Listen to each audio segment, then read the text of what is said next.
បងប្អូននេះជីស្ពាល់ត្រីនៅប្រទេសជប៉ុនណាចាឃើញទេគេអត់ញ៉ាំទេគេធ្វើជាសួនផ្កាហ្មងនេះដោះតាមផ្លូវ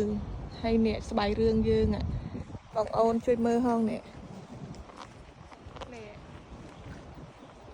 នេះស្បៃរឿងបងប្អូនស្បៃរឿងការស្បៃរឿងហើយមួយទៀតអូណាជីស្ពាល់ត្រីមិញតែទៅមាននេះ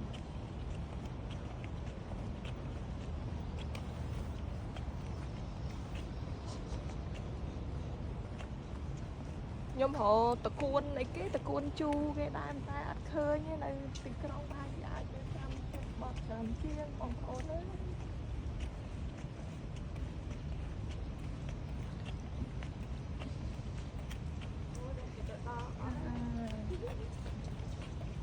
នេះផ្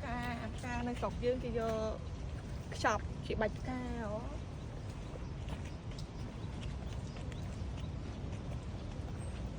ចាអរគុណច្រើនចាំខ្ញុំនាំអារម្មណ៍បងប្អូនទៅមើលអីផ្លែទៀតអរគុណ